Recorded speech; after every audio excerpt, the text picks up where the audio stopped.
안녕하십니까. 이수님 여성의 힘입니다. 예전과 달리 이제 우리 여성은 남성들과 어깨를 견주는 정도가 아니라 그 리드하는 지위까지 오르게 되었습니다. 이수님 여성의 힘에서는 여성에 의해서 우리 이 사회 곳곳에서 이제 수많은 삶을 싹트고 꽃이 피는 현장 이야기를 나누고자 합니다. 그래서 이수님 여성의 힘은 스스로의 의지와 노력으로 한 분야에서 역경을 극복해낸 여성들의 진솔한 이야기를 나누는 시간입니다. 그래서 오늘은 이수님 여성의 힘이 첫 시간입니다. 그래서 오늘 특별히 초대 손님은 이인화 박사입니다. 이인화 박사님은 설계사 사무실을 운영하고 있는 CEO입니다. 그리고 경영학 박사와 또 부동산학 박사이기도 합니다. 언제 이렇게 많은 공부를 하셨는지 참으로 대단합니다. 그래서 오늘은 이수님 박사님과 함께 다시 해야 돼. 그냥 진행하시면 돼요. 그냥. 아 근데 용어가 좀 틀려. 용어 틀려서 다시 해야 돼. 아니야. 다시 미안. 아니 설계사 사무실이 아니고 건축사 사무실이에요. 아 그러니까 좀 하면 안 될까요? 그냥 다시 하시면 돼요. 어차피 지금 라이브 하고 있으니까 하시면 돼요. 대단히 죄송합니다. 좀 다시 해야겠습니다. 그래서 오늘은 그냥 진행하세요. 진행하세요. 오늘 초대 손님은 이인화 박사님입니다. 이인화 박사님은 설계사 사무실을 운영하고 있는 CEO입니다. 그리고 경영학 박사이기도 하고 또한 부동산학 박사이기도 합니다. 언제 이렇게 많은 공부를 하셨는지 참으로 대단한 분입니다. 오늘 이인화 박사님과 함께 우리 인간 이인화의 삶, 그리고 일하는 여성으로서의 자긍심, 그리고 부동산 전문가로서의 활동 뿐만 아니라 사회적 약자와 함께하는 삶에 대한 진솔한 이야기를 해보려고 합니다. 네, 안녕하십니까. 안녕하십니까. 오늘 이렇게 참여해 주셔서 대단히 감사합니다. 네, 초대해 주셔서 감사합니다. 네, 그러면 우리 이인화 박사님께 한번 몇 가지 이제 질문을 하겠습니다. 현재 보면 도원 건축사 사무소를 운영하고 있는 것으로 있습니다. 그래서 사실 건축사라면 여성이 쉽게 선택할 수 있는 직종이 아니지 않습니까? 예, 어떻게 이런 건축사라는 직업을 택했는지 좀 궁금합니다. 네. 건축사라는 직업을 처음 이제 하게 된 것은 사실은 건축과를 나와야 이제 건축사 시험을 볼 수 있는 자격심을 볼 수 있는 대상이 되거든요. 그래서 이제 처음에 대학을 갈 때부터 이제 부모님의 권유로 제가 이제 건축과를 가게 됐습니다. 네, 그래서 부모님의 권유. 네. 네, 아유 그러시군요. 그래서 그러면 건축이라고 하면 우리가 보통 볼 때 우락부락한 남성들이 하는 직업이라고 생각을 하거든요. 네. 그러는데 어떻게 설계는 어떻게 하면 또한 섬세한 여성이 더 잘할 수 설계하면 또 섬세한 여성이 잘할 수 있다는 생각은 또 합니다. 그러는데 현재 하고 있는 설계 업무가 어떤 건지 좀 한번 소개 좀 해주시죠. 네. 보통 이제 건축사라고 하면 일반적으로 사람들이 생각할 때 공사를 생각하게 됩니다. 공사가 아닌가라는 생각을 하게 되는데 건축사는 공사를 하기 위해서 그려지는 도면을 도면을 하는 그 설계 작업을 하거든요. 그리고 그 설계 작업을 하고 설계 도면을 꾸리고 나서 이제 실제로 공사를 할 때 이게 설계 도면대로 잘 되어가고 있는지를 이제 감독하는 감리자의 역할을 합니다. 그래서 건축사는 설계와 감리를 같이 한다고 보시면 되겠습니다. 어느 면으로 보면 굉장히 좀 재밌는 일 같기도 하네요. 네. 그래서 저희가 이제 제가 학교를 처음에 들어갔을 때는 선배들이 말씀하실 때 건축사는 종합예술이다, 건축은 종합예술이다 이런 말씀을 하셨어요. 왜냐하면 건물의 형태나 그다음에 그 평면을 위한 기능, 사람들이 어떻게 사용할 수 있는지에 대한 그 계획을 하기 때문에 어떤 예술적인 부분이 많이 가미가 되고요. 그다음에 합리성이 있어야지 그걸 할 수가 있습니다. 그러면서도 또 현장을 알아야 되죠. 그래서 현장을 모르면 이게 그림으로만 그칠 수 있기 때문에 그래서 건축사는 사실은 문과와 이과의 그냥 중간적인 입장에서 이걸 한다라고 보시면 될 것 같습니다. 아, 네. 건축사는 종합예술이다. 아, 이 말이 굉장히 진짜 와닿는데요. 네. 그러니까 한편으로 보면 이런 말을 할 정도라면 여기에 대해서 그만큼 자부심도 있고 또한 거기에 대해서 또 굉장히 일을 하면서도 보람을 느끼기 때문에 아마 이런 말이 이렇게 나오지 않을까 생각이 됩니다. 그러면 이 박사님의 이력을 보면 건축 분야나 또는 분야뿐만이 아니라 부동산 분야에서도 지금 강의도 하고 있고 부동산학 박사이기도 합니다. 그래서 어떻게 부동산학 박사 그리고 또한 경영학 박사이기도 합니다. 그래서 어떻게 이런 그 두 분야의 박사를 또 도전을 어떻게 하셨는지도 궁금합니다. 좀 한번 설명 좀 해주시죠. 제가 건축사 면허를 따고 그다음에 그 실무를 하고 있을 때 이제 저희 남편하고 고민을 한 적이 있어요. 진학을 더 하고 싶은데 이것을 어느 방향으로 해야 될까? 건축 설계 쪽으로 해서 계속해서 진행을 해야 될까?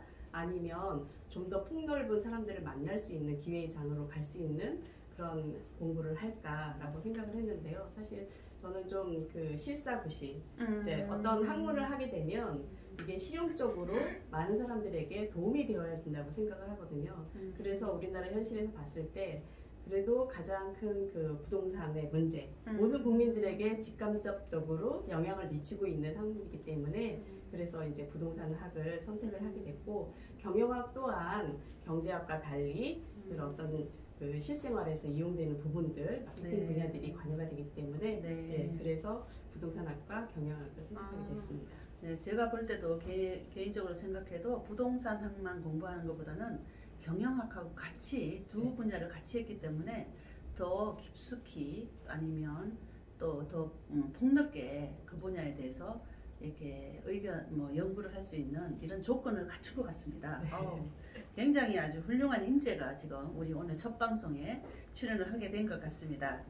그럼 지금 이제 서울시의 그 서울재정비위원회와 또 건축위원회 등에서 또 활동을 하고 계시다고 들었습니다. 그래서 건축 문제, 지금 우리 대한민국 서울의 건축 문제는 누구보다 지금 잘 아실 것으로 생각이 됩니다. 그래서 현재 우리나라 건축사 시장과 또 건축 정책의 문제점에 대해서도 한번 좀 설명해 주실 수 있을까요? 우리나라는 사실 개발도상국의 단계는 이미 넘어섰습니다. 선진국 반열에 올라서 있는 상태고요. 그러다 보니까 사실 건축사의 그 건축 설계 업무라든가 이런 것들이 많이 사실은 축소가 되어 있는 상태입니다. 물량으로 보면 축소가 되어 있는데 그 건축의 설계의 질이라던가 공사의 질이라던가 하는 부분에 대해서는 상당히 선진국 대열에 올라서 있다라고 볼 수 있습니다. 그래서 전체적인 시장은 공급 물량은 이미 줄어들어 있는 상태지만 그렇지만 어떤 퀄리티 문제는 굉장히 높이 올라가 있다라고 할 수 있습니다. 그런데 이제 개발도상국의 단계는 지났기 때문에 저희가 현재 있는 상태에서 이것을 어떻게 더 도시를 합리화시키고 그다음에 사람이 이용하는 그 상태를 반영하느냐 그리고 또 4차 산업혁명 시대가 이미 도래해 와 있기 때문에 이 혁명과 4차 산업대의 혁명과 발맞춰서 이루어져 갈 수 있는 그 설계를 어떻게 할 것이냐에 대한 그런 고민들이 있고 또 그 고민들을 해결해 나가고 있습니다. 그래서 우리나라 건축 시장은 그래도 수준이 좀 꽤 높아진 상태라고 볼 수 있습니다. 네, 우리나라가 지금 세계 경제적으로 볼 때 세계 경제 10위권을 지금 유지하고 있습니다. 그러니까 건축도 마찬가지로 그 정도까지는 지금 못 올라가겠지만 그래도 올라가려고 지금 계속 하고 있는 것 같습니다. 그리고 이제 또 하나의 문제는 저희가 1950년도에 그 전쟁을 통해서 지나서 이제 저희가 도시가 새로 만들어졌다고 볼 수 있거든요. 그렇죠. 그 전쟁 이후에. 그렇죠. 그래서 지금 2021년이기 때문에 51년 정도 됐습니다. 그래서 도시가 생겨난 지 거의 50년이 됐기 때문에 이 50년 동안에 세워지고 사용되었던 도시들이 이제는 바뀌어야 되는 그런 시간이 되었거든요. 그래서 재개발이나 재건축이나 그다음에 이런 것들이 많이 발생을 하는 이유도 사실은 사람들이 이제 예전 사람이 아니기 때문에 그 누리고 향유해야 되는 그 주거 문화도 달라졌습니다. 그래서 그런 부분들을 다시 새롭게 해야 되는 그런 시기에 와 있다고 볼 수가 있습니다. 그래요. 아유, 오늘 정말 굉장히 좋은 지금 얘기를 우리가 듣고 있는 것 같습니다. 그래서 보면 또 건축사로서 지금 직접 사무소도 지금 운영하는 CEO이지 않습니까? 네, 예, 그래서 건축사를 직업으로 이제 선택한 후에 또 여러 가지 일들을 굉장히 많이 했을 텐데, 일을 하면서 특별히 느끼는 보람이랄까, 뭐 이런 것들도 있을 것 같아요. 예. 저희가 이제 건축사가 가장 크게 사실 보람을 느끼는 부분은 본인이 설계한 건물이 그 설계대로 완공되었을 때, 준공되었을 때 그 건물을 보면서 굉장히 기쁨을 느낍니다. 그런 기쁨은 모든 건축사들이 함께 누리는 거고요. 이제 제가 작게는 또 하나 느끼는 부분들은 어려운 분들이 있을 수 있어요. 그래서 이제 제 주변에도 좀 어려운 분들이 계신데 그분들이 이 집에 대해서는 어떻게 좀 해야지 최소한의 금액으로 내가 좋은 환경을 누릴 수 있을지 그것을 이제 오셨을 때 네, 그것에 대한 답변을 해주고 그 다음에 설계는 이렇게 바꾸면 좋을 것 같다라는 것을 해줬을 때 그분들이 이제 표현해 주시는 고마움이라던가 아니면 또 그게 실현이 되었을 때 제가 느끼는 감정이라던가 이런 것들이 저에게는 가장 큰 보람으로 다가오는 것 같아요. 네. 우리나라가 굉장히 설계 시장도 그렇고 뭐 도시 건축에 대한 부분도 많이 발전을 했지만 아직도 1m의 도로를 마주보고 있으면서 주택이 있는 경우들이 굉장히 많습니다.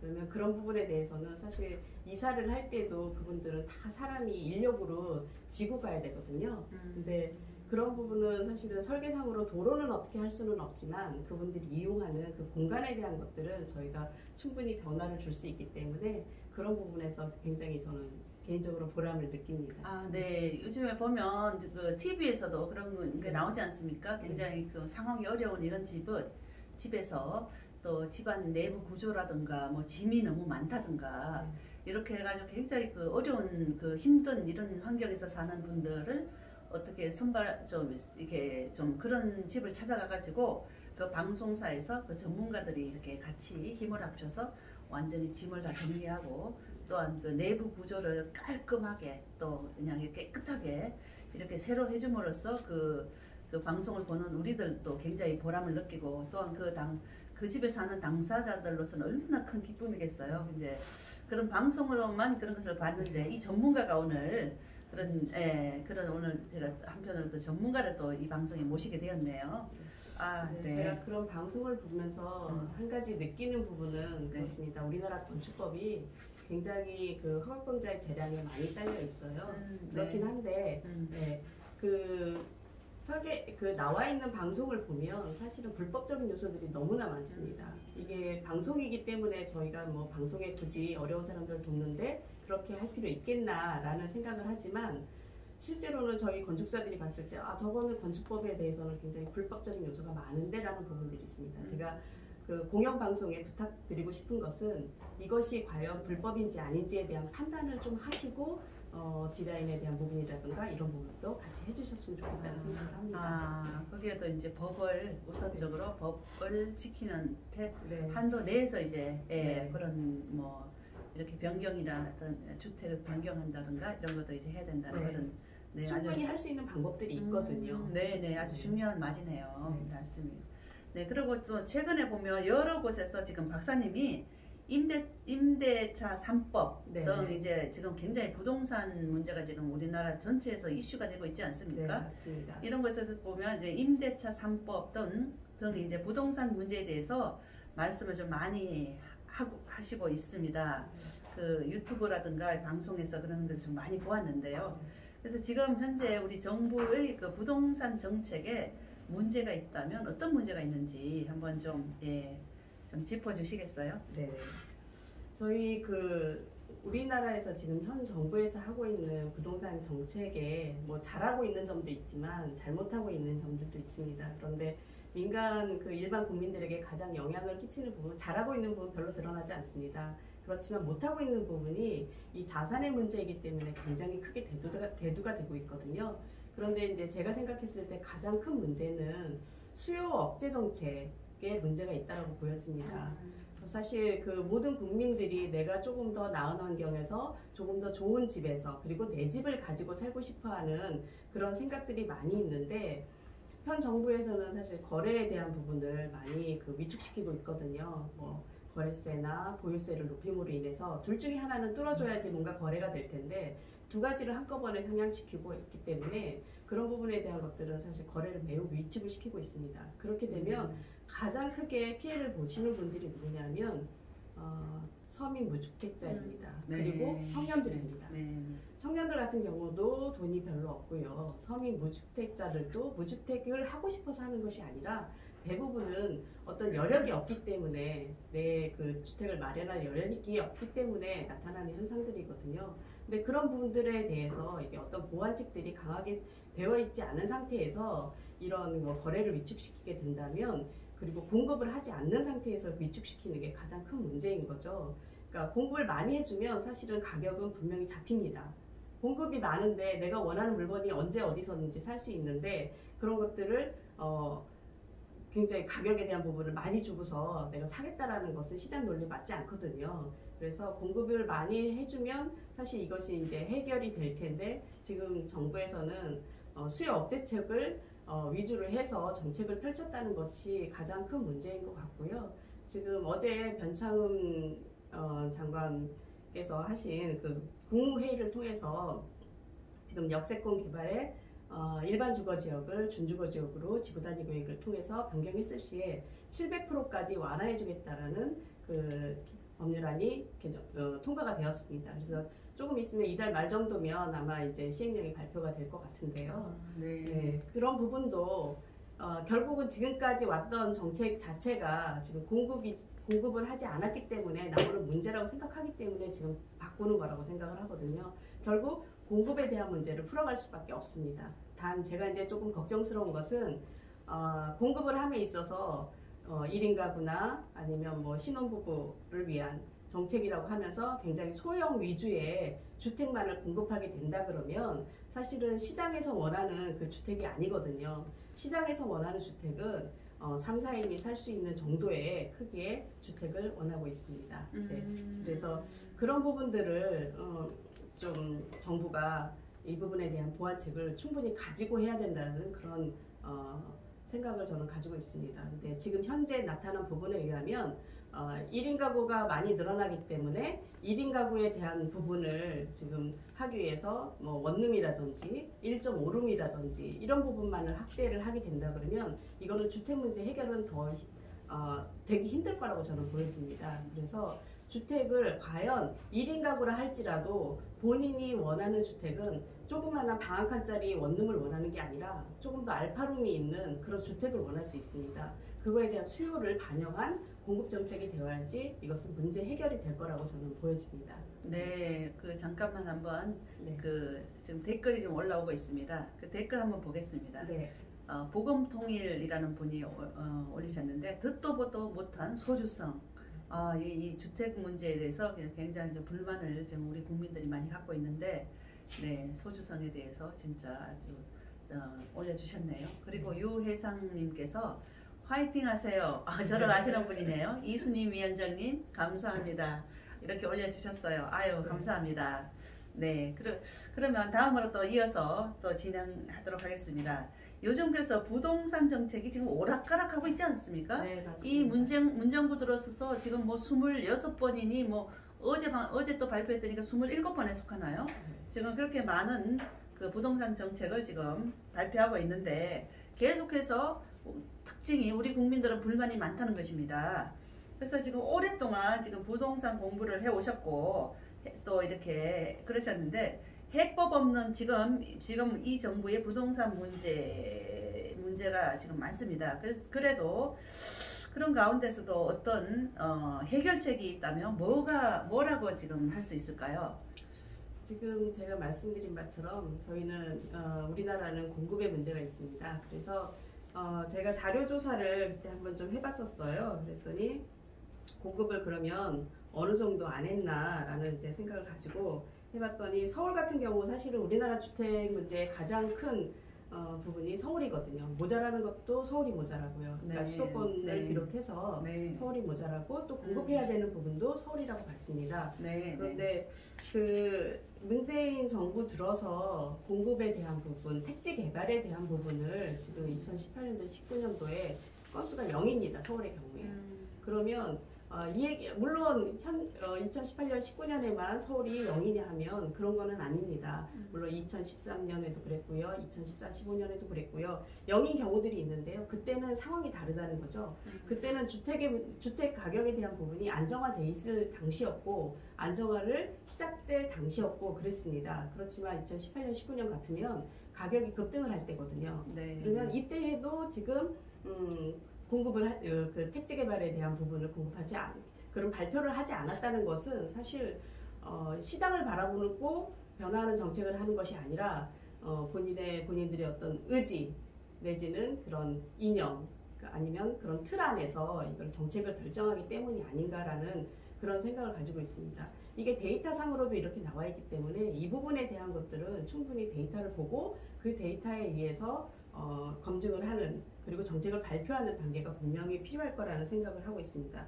그리고 서울시 그 준공 실적을 보면요. 그다음 2017년 그러니까 5월에서부터 2020년 10월까지의 건축물 준공 상태를 보면 한 27만 호 정도 준공이 되어 있습니다. 그렇다 그러면 이것은 우리가 인허가를 득하고 나서 공사하는 기간을 한 2년 반에서 3년 정도로 보기 때문에 그러면 인허가 실적, 정부에서 허가를 내주는 실적이 바로 27만 호 정도가 2014년에서 17년 상반기 정도에 이루어진 거라고 볼 수 있습니다. 그렇다 그러면 전 정부에서 행해진 거죠. 그리고 나서 2017년 5월에서부터 2020년 10월 정도까지 해서 그럼 실제로 이 정부 하에서 인허가는 어느 정도 이루어졌느냐라고 봤더니 25만 7천 호 정도가 되어 있습니다. 네. 즉 13,000호 정도가 축소가 된 겁니다.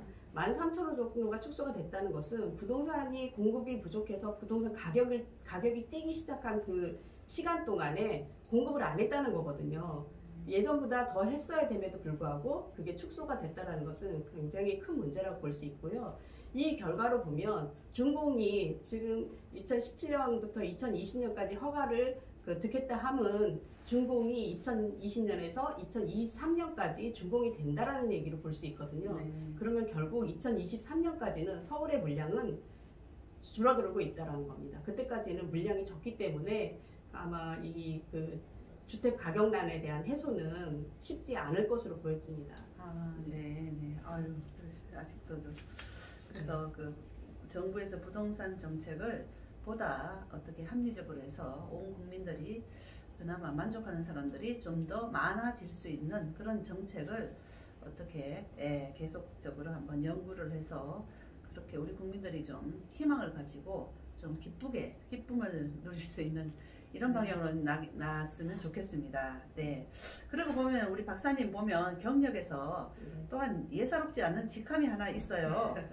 대한 장애인 사이클 연맹 회장이에요. 네네. 네. 아니 이건 어떤 단체이고 또 지금 회장으로서 또 하시는 일은 또 뭔지 좀 궁금합니다. 소개 좀 해주시겠어요? 네. 대한 장애인 사이클 연맹은 2006년도에 창립을 했습니다. 그리고 이제 현재까지 4년 임기제를 해서 이렇게 회장이 이제 바뀌어가면서 하고 있는데요. 저 같은 경우는 사실은 어떻게 보면 운이 좋은 케이스라고 볼 수도 있고요. 저에게 봉사를 할 수 있는 기회가 주어진 거니까요. 네. 사실은 우리가 어떤 체육단체나 이런 부분을 보면 거기서 수익을 발생하기보다는 뭔가 지원을 해줘야 되는 부분들이 많습니다. 그리고 일반인 비장애인 같은 경우는 그런 지원이 상당히 많죠. 금메달도 많이 따고 사회적으로 명성도 많이 올라가고 하기 때문에 그런데 사실 장애인 같은 경우는 그런 부분이 굉장히 적습니다. 네. 그래서 제가 권유로 인해서 물론 선거는 했습니다만 회장직에 대해서 올해부터 하게 되었는데요.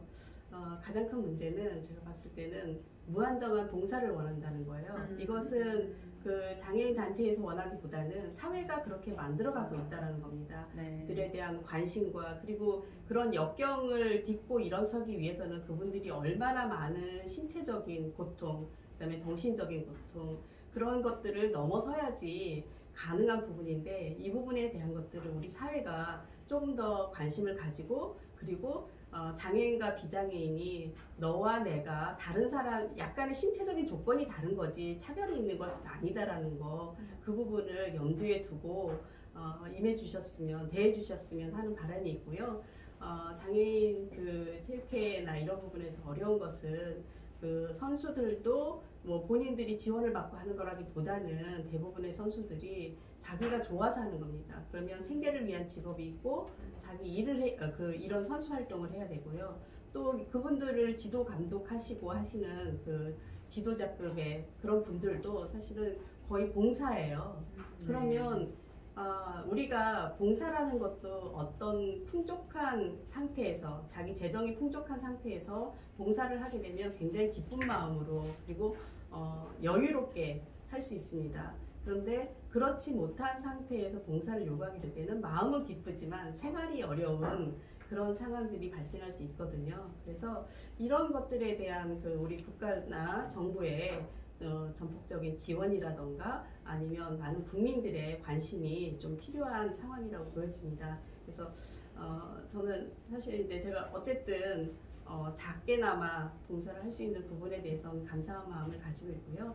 그리고 제가 원하는 것은 많은 분들이 이분들을 정말 마음으로 생각해 주시고 그리고 도와주셨으면 하는 그리고 이분들이 이렇게 자립하고자 하는 그런 노력에 대해서 박수를 보내주셨으면 하는 마음을 가지고 있습니다. 그런 것을 바라고 있습니다. 네, 우리 저기 일반인들은 이게 장애인 뭐 어떤 연맹이라든가 이런 거에 대해서 그렇게 어떻게 접할 수가 많지가 않은데 오늘 또 우리 이 박사님이 또 대한장애인 사이클 연맹 회장을 맡고 있으면서 또 그 장애인에 대한 어떤 편견도 좀 우리가 보셔야 되고 또한 그 장애인을 대하는 그 아름다운 마음도 느껴집니다. 네, 우리 국민노조에서도 이 방송을 시청하는 분들께서도 우리 장애인들에게도 좀 관심을 가져주면 좋을 것 같습니다. 네, 그러면 또 보면 우리는 이제 약자 인지 감수성을 매우 중요하게 지금 생각을 합니다. 그래서 박사님은 장애인 사이클 연맹 회장으로서 이분들을 위한 봉사를 하시고 계시는 건데 어떻게 하면 그 관심을 가지게 되었다고 보며 또한 사회적 약자에 대한 평소 생각은 어떤지 한번 좀 간단하게 한번 좀 얘기를 해주시죠. 네. 사회적 약자가 저는 멀리 있다고 생각하지 않습니다. 우리가 많이 이제 우리나라 선진국같이 되어 있기 때문에 주거 생활에 있어서도 많은 발전을 했고 많은 분들이 편리하고 따뜻한 겨울을 보낼 수 있는 그런 상황이 되었습니다.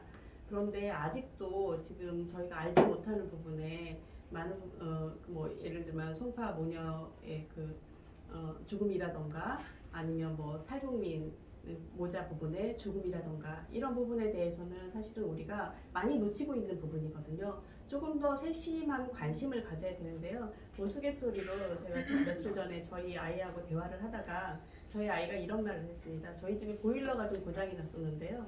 보일러를 사실은 뭐 이제 뜨뜻한 물이 난방은 굉장히 잘 되는데 따뜻한 물이 뭐 가끔씩 안 나오고 그랬어요. 한 뭐 10분, 20분 이런 정도로. 근데 본인이 샤워를 하다가 10분 정도 이제 뭐 찬물이 나오면 굉장히 불편하잖아요. 그래서 그런 시간을 한 일주일 정도 지냈는데 보일러를 고쳤습니다. 고쳤더니 하는 말이 엄마 삶의 질이 달라졌어요. 이런 이야기를 하더라고요. 아유, 네. 아이들이 세상에. 그러면 이런 우리가 사회적 약자에 대한 삶의 질에 대한 부분은 굉장히 큰 부분을 원하는 것이 아니라 이런 작은 부분에서부터 우리가 생각을 하면 그리고 동감을 하게 된다 그러면 그것이 가능해질 수 있으리라고 생각을 합니다.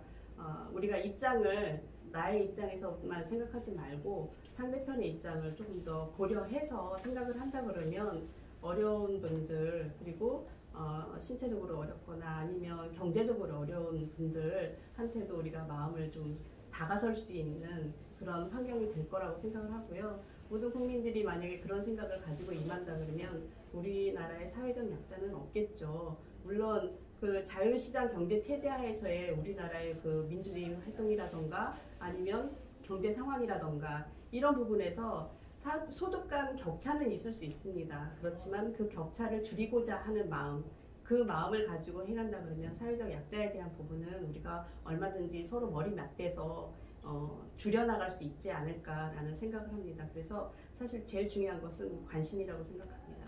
네, 네. 아유, 오늘 우리 이인하 박사님을 초대해서 지금 여러 가지 다양한 얘기를 듣습니다. 그런데 지금 하다 보니 지금 마지막 순서가 되었습니다. 보면은 이인하 박사님은 건축사이고 경영학 박사이고 또한 부동산 박사로서 또 부동산 전문가입니다. 그리고 사회적 약자를 위해 또 다양한 활동을 하고 계시고 뿐만 아니라 지금 오늘 인터뷰하는 과정에서 가끔 나왔는데 보니까 또 평범한 가정주부예요. 또 굉장히 많은 일을 감당하고 또 많은 남보다 또 특별히 많은 공부를 하면서 참 이렇게 살아온 분 같습니다. 그래서 오늘 그 국민노조의 그 이수님의 여성의 힘이라는 프로그램이 처음 이제 시작이 되는데 굉장히 우리 이수님의 여성의 힘 프로그램에 너무나 합당한 또 열심히 사는 이런 여성을 초대하게 된 것 같습니다. 그래서 이제 그러면 이런 박사님이 진짜 우리나라가 앞으로 지금 우리나라 굉장히 우리들이 열심히 일하면서 그냥 열심히 우리나라가 또 발전해 오지 않았습니까? 그래서 앞으로 어떤 사회가 되기를 바라는지 아마 굉장히 범위가 너무 광범위하지만 한번 좁혀서 한번 얘기를 해주시면 좋겠습니다.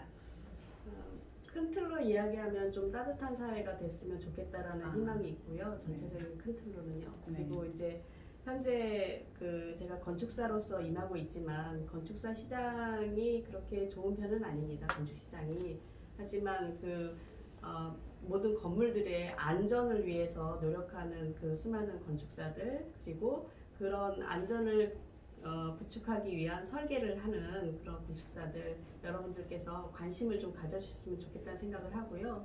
그 다음에 건축사와 건축가라는 용어가 있는데요. 사실 건축사는 법에서 자격을 준 설계를 할 수 있는 자격을 준 사람들이 건축사이고 건축가는 면허가 없는 사람들을 건축가라고 합니다. 그렇군요. 예, 그래서 많은 분들이 TV나 이런 부분에서 공영방송에서 나오는 것들을 보시면 건축가라는 용어를 가지고 오시는 분들이 다수예요. 네, TV에서도 항상 건축가라는 얘기는 많이 들어봤는데 건축사 이런 얘기 별로 들어보질 않았어요. 근데 그분들 중에도 다수는 건축사일 겁니다. 그렇지만 사회적으로 건축가라는 용어를 씀으로 인해서 디자인에 대한 부분을 많이 하려고 하는 부분들이 있기 때문에 사실은 이제 건축사라는 용어가 중요하다는 것을 생각해 주셨으면 하고요. 건축사만이 전문 자격증을 가진 사람이라는 인식을 좀 국민들께서 알아주셨으면 하고요.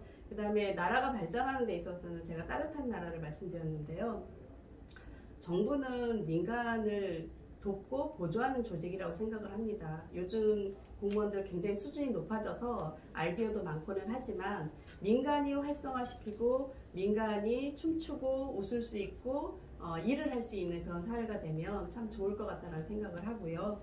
그 다음에 4차 산업혁명을 정말 우리나라가 주도해서 갈 수 있는 그런 노력을 했으면 좋겠다라는 생각을 합니다. 그래서 정부에게 한번 그런 노력을 부탁드려 보는데요.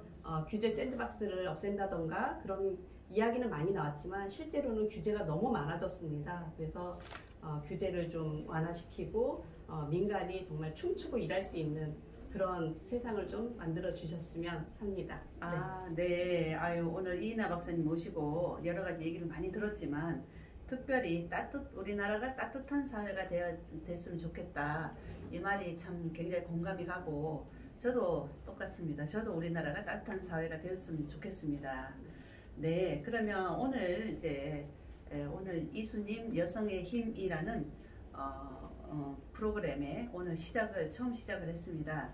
그리고 오늘 또 좋은 훌륭한 또 이런 분을 모시고 우리 사회 다양한 이야기를 또 들어봤습니다.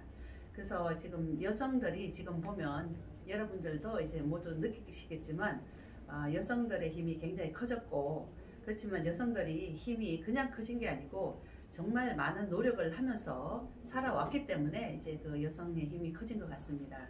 그래서 이런 앞으로도 이제 여성들이 어떻게 노력을 하며 살아왔는지 이런 분야에 대해서 곳곳에 있는 곳곳에서 열심히 살아가고 있는 여성들을 모시고 일주일에 한 번씩 매주 수요일 3시에 그런 분들을 모시고 우리 여성들의 이야기를 나누는 그 출발점이 오늘 이수님 여성의 힘 시간입니다.